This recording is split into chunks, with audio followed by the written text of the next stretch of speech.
All right, guys, we got Alec in the chair today, and this one's gonna be fun because we're actually, again, we're not gonna switch the style up that much. We're not gonna take that much length, but when I initially saw Alex there, I really liked the curls of the hair. And I think right now it kind of has a similar shape, but the only thing is that it's overgrown. And what we need to do is do a bit of a restyle, okay? So what we're gonna do is we're gonna bring out the curls, but we're gonna tighten the sides out. And as I was looking at the hair, I initially wanted to keep a lot more of the external, but we're gonna switch it up a little bit because if we look at the sides, someone used the clippers and went right into it and digged too high. So we're gonna have to take this into consideration because the last thing I want is too big of a disconnect because these lengths are actually quite short. So the question is, how do we keep and maintain the curls and the length in the front while having something that really flows and is quite natural as we keep the lengths in the nape as well? So let's get to it.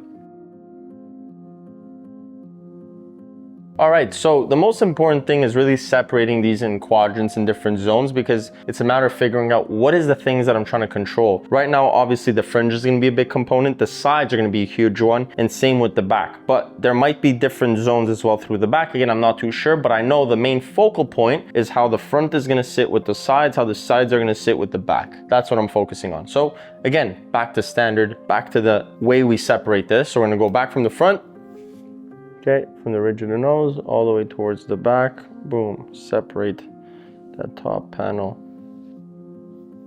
Okay, now we're gonna separate the apex leading all the way to the mastoid and separating this panel as well. We're gonna take this rounded section to control all this round area through either graduation or through our layer. I'm gonna pick this up and that is gonna be a different section as well. Okay, and boom, beautiful. Okay, so again, 1, 2, 3 panels so far, and we have the back we could do whatever we want with. But again, I'm gonna make a decision at the very end. I wanted to section these 3 panels out first, because again, this is gonna be the main focal point, and now at the very end, I could always go back and section this off however I want to. So let's do the same thing on the other side, guys. Same exact process.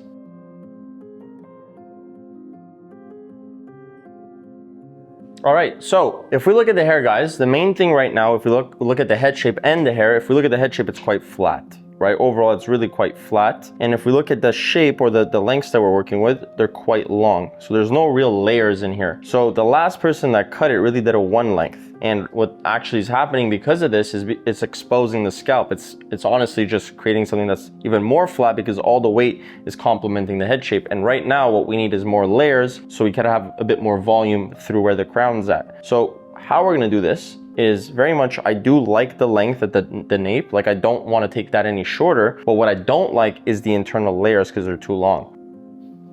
Okay. So we're gonna start with the profile section down the middle. And we're gonna take another section as well. Again, really nice and clean with the technique. Okay, drop it. How does that sit? Great, move on. Now, the main thing is making sure that as we're cutting this one, we could see the guide, but 2, the most important thing is gonna be reducing some of the lengths through the sides. So again, taking another section, working with 2 fingers width, and now my body position is gonna get closer to this right side. Bring everything towards this left side. We shall proceed. Okay, 2 fingers width again. Take everything from this side, bring it over. Again, we don't need a clip because the moisture is gonna allow it to just sit there perfectly fine without any clips. And look at this. Guideline.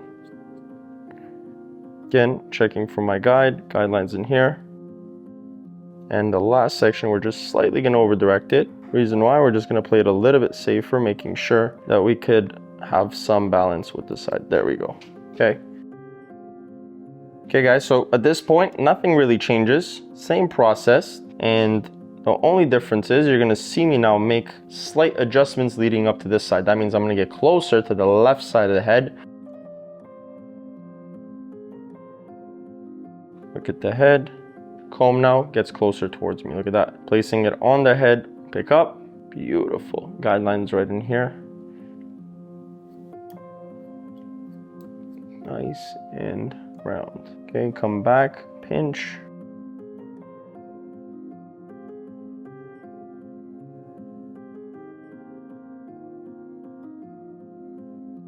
I'm gonna show you guys how to still have disconnection at the bottom, but having it in a way where you don't see this harsh line, which is just finding a way to just refine it as you get towards the bottom. A lot of the times we keep it disconnected, and what tends to happen is you see this like short length and this heavy line, which you have to go back into it after. I just like to soften it up a little bit with the scissors, which is going to allow it to just blend while still maintaining the length at the bottom. Okay, so same as always. Okay, we're going to come from the top, guidelines in here, make sure that we're nice and round, specifically for this haircut because I want to remove a lot of this weight, meaning that I want to add a lot more of a rounder shape. Okay, so now that we get closer to the bottom, position of the head also comes down. This is what's going to allow me to keep my body positioning straight. Guidelines in here. Look at that, beautiful. Okay,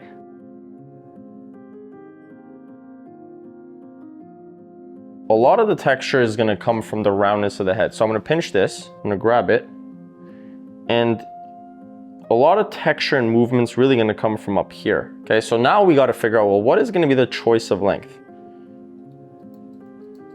Perfect. Okay, now what we want to do is the length in the front, we're going to over direct a little bit because typically the hairline in this area is quite less dense. So we want to make sure that we're retaining as much weight as possible to create consistency through the sides. So same process, refining it using point cutting, and now visually looking at it as we bring it down. How does that sit? Perfect. Same process all the way leading up to the back.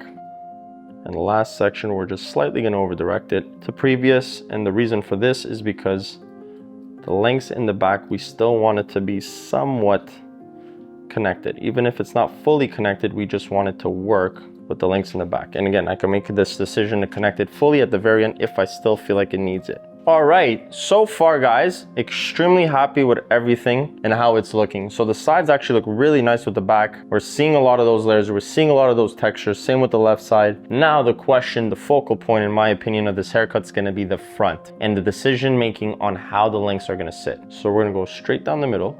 The main key here, guys, is because we're keeping the external a lot longer, I want to make sure that the lengths leading up to the sides are actually longer, and how we're going to do this is with over direction. So first, let's make a decision on where we want this to sit. Now we're going to work with subsections. So subsection 1, come in.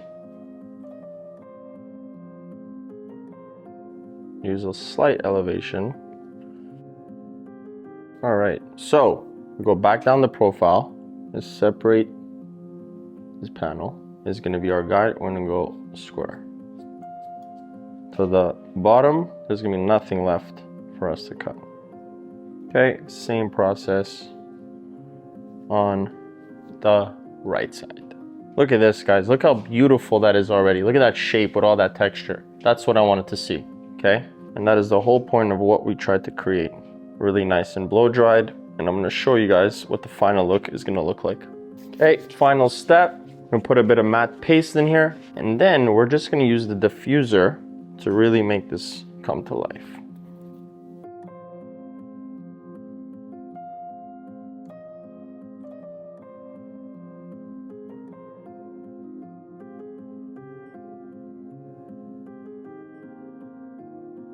All right, guys, so this is my final look on Alec. Again, nice transformation. This looks really good. And to be honest, I actually was gonna send Alec home because I thought the sides were shaved too high that I wouldn't be able to transition. But again, technique and vision, it was the way I guided this haircut. So we made it work, even though the sideburns are really short. And how we did this, again, we went from the back, we went with a round shape vertically. We kept the bottom slightly triangular, so we kept some of the length. And then with the sides, we went back into something round, and we still over directed a little bit of the front because we wanted to retain some of that weight, and a little bit from the back to retain some more connection with the back. And then from the front, we went with our initial guide and we softened it up using the feather. Use that as reference to go in subsection leading up to the corners. And then from that, we use the length to cut the back with a square cutting line, and then use pivoting sections to go slightly round as well. And that is my final look. We have that beautiful texture. This is gonna grow in a lot better, but it's also gonna be very easy for him to manage, and it's extremely suitable. I hope you guys liked it, and I'll catch you guys on the next one. Peace.